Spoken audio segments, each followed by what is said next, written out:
Assalamualaikum guys, welcome back. Aku ingat bila kata kereta dia hari tu viral, bila kata ada orang letak benda misteri dekat bawah tayar, dia akan jadi relax, dia akan jadi chill daripada buat sebarang statement-statement yang langsung tak menguji tahap pemikiran kreatif dan kreatif kita. Sekali rupa-rupanya ada lagi Siti Kasim, seorang lawyer dan juga aktivis kemanusiaan, ataupun at least itulah apa yang ditulis oleh media, memang sentiasa viral dengan statement-statement yang melawan arus. Dan juga kalau kata dia bagi statement semua ni, setakat aku ingat lah kan, jaranglah nampak bijak. Aku yakin dia bijak, tapi tak tahulah kenapa dia punya statement tu tak menunjukkan kebijaksanaan dia. Paling baru, ada dua isu yang berkait dengan Siti Kasim ni, yang mana satu ni aku dapat awal dan aku ingatkan aku nak backup dia lah. Tapi bila kata keluar statement yang kedua ni, aku rasa macam, statement kedua ni aku tak boleh nak backup sebab memang tak boleh nak buat apa-apa, memang hanyir. Cuba cerita. Awalnya, aku nak kongsi dengan korang pasal sharing dari Siti Kasim ni yang mempersoalkan pasal pesakit-pesakit Hospital Al-Ali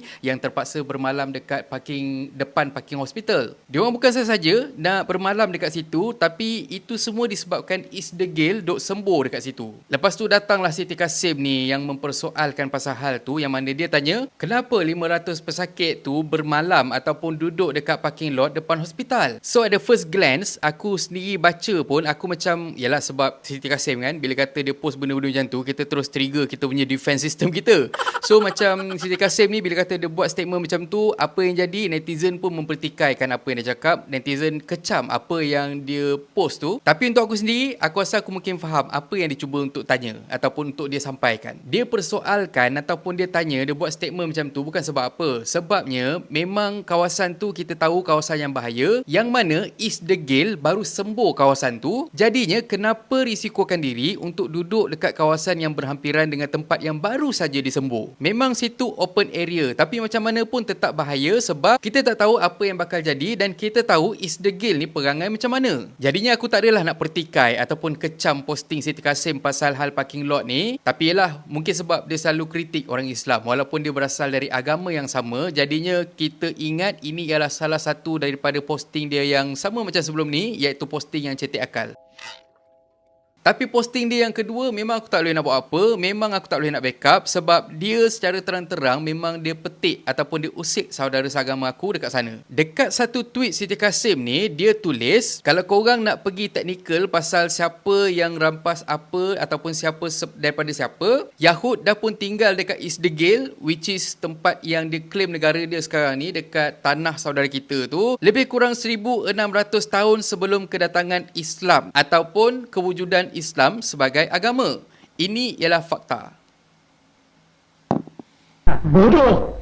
Kecil-kecil tak ada mampus. Sudah besar menyusahkan orang. Statement ni memang jelas-jelas menunjukkan yang dia tinggalkan akal dekat sebelah peti ais. Sampaikan penyanyi terkenal iaitu Faizal Tahir pun retweet balik apa yang ditulis tu, dan juga Faizal Tahir tulis ataupun bagi statement, tuan-tuan dan puan-puan, apakah level kebodohan dan kejahilan ini? Apakah level menjilat ini? Dah berkali-kali kau buat lagi. Tolong saya sebab saya tak jumpa jawapan kepada level kebodohan dan kejahilan ini. Jangan risau, kami pun tak dapat nak ukur kebodohan dan kejahilan tu, wahai Faizal Tahir. Ada benda yang hampir betul dia kata dan juga ada yang memang bongok yang dia katakan. Pertamanya memang betul. Memang ada kaum Yahud yang tinggal dekat tanah palace dan jadikan palace sebagai rumah diorang lebih dari 2000 tahun lepas. Aku sepatutnya buat video pasal benda tu dalam masa yang terdekat, tapi disebabkan oleh isu macam ni keluar, makanya aku share sikit lah dengan korang dulu. Tanah palace ni memang didiami oleh kaum Muslim, kaum Yahud dan juga kaum Kristian, dan diorang tinggal bersama dengan happy dan juga bahagia sampailah lebih kurang 70 tahun lepas, bila kata ada satu lagi batch Yahud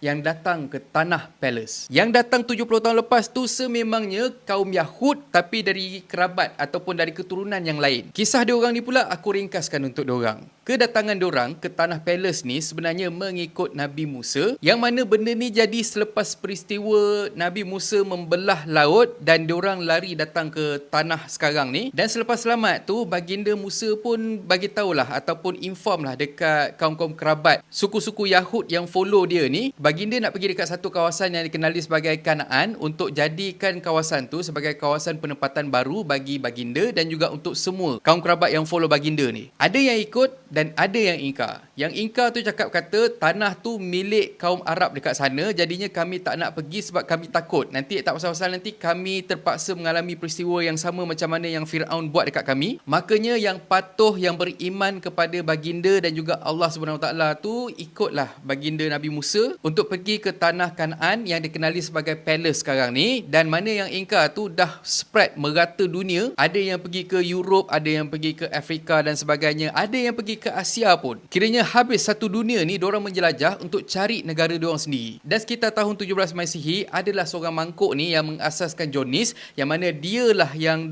bagi doktrin kepada kaum-kaum dia yang lain. Kita kena cari tanah, kita kena cari negara kita sendiri untuk bangunkan negara kita sendiri, untuk bangunkan bangsa kita sendiri, dan mereka memilih tanah yang dijanjikan, the promised land, iaitu Palace. Dan masalahnya, sememangnya ada kaum Yahud, macam aku cakap tadi, memang dah bermastautin dah dekat Palestin, dan mereka lah kaum yang dijanjikan oleh baginda Musa, this is the promised land for you. Ini tanah yang dijanjikan untuk korang. Dan diorang lah sebetul-betulnya mereka yang layak untuk duduk dekat situ dan bukannya yang datang kemudian. Yang datang kemudian tu ialah yang penakut beribu tahun dulu tu, yang pergi spread kata-kata sebab diorang risau jadi apa-apa kalau kata diorang pergi ke Kanaan tu.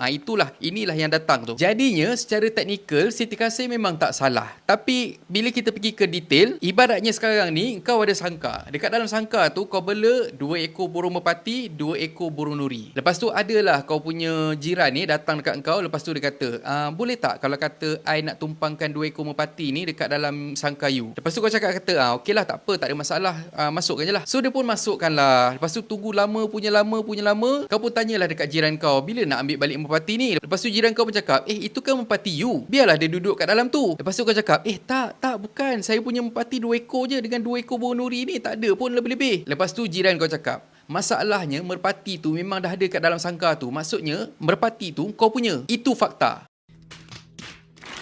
Korang nampak tak? Sebab itulah Fazal Taizdi pun dia confused dengan tahap ataupun level kebangangan Siti Kasim ni. Itulah punca dia. Ya? Memang betul, merpati dengan merpati itu spesies yang sama, tapi mereka berbeza. Berbeza asal, berbeza tempat. Dan satu lagi, bila kata dia sentuh pasal Islam, ini benda yang aku rasa sangat-sangat asas, sangat-sangat basic, yang mana kita sebagai Muslim yang sebenar, kita sepatutnya tahu Islam memang wujud lebih kurang 1500 tahun lepas. Tapi prinsip ajaran yang dibawa oleh Islam ni dah pun memang wujud sejak dari zaman Nabi Adam lagi. Kita panggil prinsip ni sebagai agama Tauhid. Sejak dari zaman Nabi Adam, sejak dari Adam dekat syurga lagi, kita memang dah tahu dah Tuhan hanya satu dan Tuhan itu hanyalah Allah SWT.